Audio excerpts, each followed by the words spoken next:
Class में तो कन्याएं बैठी हैं, हाथ तो खड़े करो। आज तो बाबा ने कन्याओं को कहा है, ये कन्याएं तुम क्या बन जाओ, शिव शक्तियां बन जाओ। कुमारी समझेंगी तो, हम लोग ट्रेनिंग में थे तो सुदेश दीदी ने एक बार क्लास कराया, कुमारी मुफ्त की बीमारी, और शिव शक्ति माना औरों को खुद भी बलिहार जाने वाली, औरों को भी बाप पर बलिहार करने वाली। कितना अच्छा लाइन थी गीत में, विश्व ज्ञान हमसे मांगेगा, विश्व ज्ञान हमसे मांगेगा।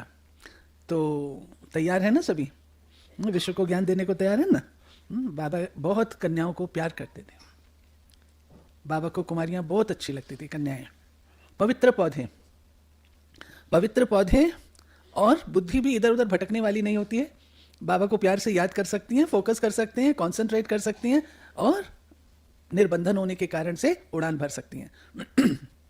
ऐसी कन्याएं। और जो कन्याएं कहती हैं मैं क्या करूं, बंधन में हूं, ये बंधन है, तो वो तो कन्याएं शिव शक्तियां थोड़ी बन सकती हैं।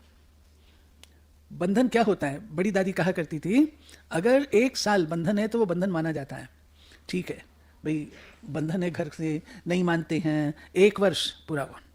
1 वर्ष के बाद अगर बंधन है ना, तो मन का बंधन है, उनका बंधन नहीं है, वो मन का बंधन होता है।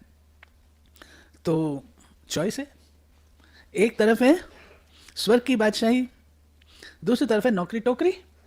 दोनों हाथ दोनों रखकर देख लो सामने, एक तरफ स्वर्ग की बादशाही बाबा देता है, दूसरी ओर नौकरी की टोकरी सिर के ऊपर रखी हुई है। कौन सा फोटो अच्छा लग रहा है दिलीप भाई? कौन सा फोटो अच्छा लग रहा है? एक में ताज है और एक में नौकरी की टोकरी है, तो कौन सा फोटो अच्छा है? आजकल तो कन्याएं समर्पण नहीं होना चाहती ना, हम इंडिपेंडेंट रहेंगे। रहो इंडिपेंडेंट रहो, हम जॉब करेंगे और ये भी करेंगे। करो करो, मौज करो। जो रूहानी मौज है, ईश्वरीय मौज है, वो तो नहीं मिलती ना। सारे दिन में 16 घंटे बाहर बिताए, क्या मौज है? मौज तो बाबा के संसार में है, जिसमें पल पल हम लोग अपनी उन्नति की रेखाएं खींचते हैं। तो हमारे सामने बिन्नी बहन बैठी है, ये एक मिसाल है, उदाहरण है। नन्ही सी थी, बाबा ने पाला, और पाल करके बाबा का नाम अब रोशन कर रही है, सब तरफ आती जाती है। तो बाबा कहते कुमारी हो तो ऐसी हो, इंडिपेंडेंट माना वो जो बाबा कहता है इंडिपेंडेंट, वो समझना चाहिए। इंडिपेंडेंट जो बाबा कहता है, ये नहीं कहता मैं सेंटर इंचार्ज बनूं, मैं इंडिपेंडेंट बनूं, इसको बाबा इंडिपेंडेंट नहीं कहता। बाबा इंडिपेंडेंट उसको कहता है जहां कुमारी अपने पांव पर खड़ी रह सकती है। पांव पे खड़ी रहना अर्थात बाबा के साथ संबंध रख करके अपनी अवस्था को और व्यवस्था को ठीक रखती है, उसको बाबा स्वतंत्र कहता है, इंडिपेंडेंट कहता है। जिसके संस्कारों के बंधन नहीं है, जो एक दूसरे पे डिपेंड करती, मेरा ये संस्कार, उसने ये कहा, उसने, वो इंडिपेंडेंट थोड़ी, वो तो परतंत्र है। एक परतंत्रता से छूटी, दूसरी में आके फंसी। स्वतंत्र वो है जो कि एकदम अपने पांव पे खड़े रह करके माया का सामना करके, परिस्थितियों का सामना अपने ज्ञान और योग के बल से करे, उसको बाबा इंडिपेंडेंट कहता है। सेवा के बल से करे, उसको बाबा इंडिपेंडेंट कहता है। इंडिपेंडेंट का कॉन्सेप्ट भी तो समझना चाहिए, इंडिपेंडेंट किसको बाबा कहता है, वो कॉन्सेप्ट भी तो समझना चाहिए। सिर्फ फाइनेंशियल इंडिपेंडेंस क्या होती है?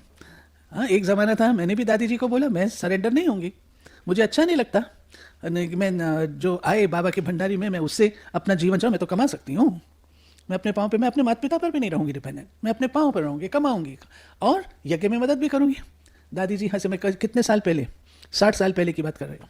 दादी जी हंसे, दादी ने कहा कितना कमा लोगी, कितना कमा लोगी? तो जो मम्मा ने किया, दादी ने मम्मा का मिसाल दिया। मम्मा ने क्या किया? मम्मा एक पेन ही नहीं लेकर के आई, मम्मा ने कोई नौकरी नहीं की, लेकिन मम्मा ने अन्य आत्माओं को बाबा का बनाया, उनको सरेंडर कराया, उनको समर्पण कराया, कुर्बान कराया बाबा पर। उसका शेयर मम्मा को मिलता है, और मम्मा सरस्वती धन की देवी लक्ष्मी के रूप से पूजी जाती है। क्यों? उसने अनेकों का सफल कराया, सरेंडर किया तो सफल किया ना लोगों ने अपना, तो मम्मा को उसका शेयर मिलता है। तो दादी जी ने जब ये बात बताई तो दिमाग में बैठी, ठीक है। तो बाबा कहता है ठीक है, कमा लो भुगड़े, कमा लो। बाबा तो भुगड़े कहता है ना, कमा लो, कितना कमाओगे? अरे किसी के जीवन को बना देना, किसी का जीवन तमो प्रधान, उसको उठा के सतो प्रधान बना देना, किसी के जीवन में परिवर्तन ले आना, वो है कमाल। देखो हमारे बीच में डॉक्टर हितेशी भी आई है, कुमारी है, कुमारी है, हाथ हिलाओ हितेशी बहन। हाँ कुमारी, एडवोकेट है, फर्स्ट क्लास एडवोकेट है, गोल्ड मेडलिस्ट है, गोल्ड मेडलिस्ट है, और अपनी वैल्यूज के आधार पर चलने वाली। तो बाबा ऐसी बच्चियों को तो प्यार करें। क्या हमारी डॉक्टर निर्मला, क्या हमारी नलिनी दीदी, क्या हमारी मोहिनी दीदी, क्या हमारी जयंती दीदी, ये सब कन्याएं हैं ना। और मेजॉरिटी सेवा केंद्रों पर भी कौन है, कन्याएं हैं। मेजॉरिटी जो सेवा केंद्र उनका संचालन भी कन्याएं कर रही हैं। अब बड़ी हो गई हैं, अब सफ़ेद बाल हो गए, जब आई थी तब तो नन्ही नन्ही थी, छोटी थी, अब संभालने योग्य मैंने मैनेजमेंट में आ गई हैं, एडमिनिस्ट्रेशन में आ गई हैं। तो सारे भारत में अगर देखा जाए तो कन्याओं का, कुमारियों का जलवा है। और बाबा इसलिए कुमारियों को प्यार करता है बहुत, क्योंकि एक बार बाबा के साथ ऐसे बैठे थे ना, अव्यक्त बाप दादा के साथ, तो ट्रेनिंग होती थी, तो हम लोग ऐसे दूरी से नहीं मिलते थे बाबा से, ऐसे बाबा बैठते थे तो हम लोग ऐसे बैठते थे सामने सामने। तो बाबा है, बाबा तो बाबा है। तो बाबा ने कहा अच्छा बताओ, कन्याओं से पूछता है बाबा, अच्छा बताओ बाबा कन्याओं को ज़्यादा प्यार क्यों करता है? हुसैन बहन? हाँ, बाबा ने बड़ी रमणीकता में मुस्कुरा के कहा, बाबा कन्याओं से प्यार इसलिए करता है ज़्यादा कि ये कहीं और से प्यार ना कर ले, इसलिए। तो और क्या चाहिए, जिसको बाबा का प्यार मिल रहा है, जिसको बाबा का प्यार अनुभव होता है, उसको और क्या चाहिए, क्या चाहिए? उस प्यार में ही सब कुछ समाया हुआ है, सब कुछ समाया। प्यार में ही तो कुर्बानी है ना, बाबा के प्यार में ही तो हम लोग कुर्बान होकर के बाबा के पास आके बैठे हुए हैं ना। अगर प्यार ना हो तो क्यों बैठेंगे यहाँ, है ना। तो सुनो, आज की बाबा की मुरली कन्याओं के प्रति चली है। आई होंगी कुछ कन्याएं, हाँ कुछ आई। तो बाबा कन्याओं को टाइम भी देते थे, उनके साथ पिकनिक भी करते थे।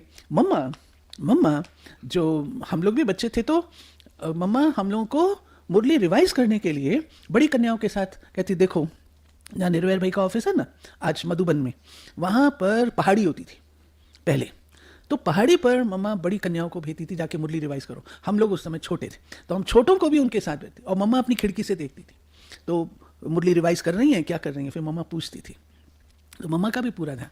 मम्मा के टाइम पर गीत लगता था, नई उम्र की कलियों तुमको देख रही दुनिया सारी, तुम पे बड़ी जिम्मेवारी, घर घर को तुम स्वर्ग बनाना, घर घर को तुम फुलवारी, तुम पे बड़ी जिम्मेवारी। क्या सुना? ऐसे है मम्मा बाबा हमारे। अच्छा, आज 14 तारीख है 2023।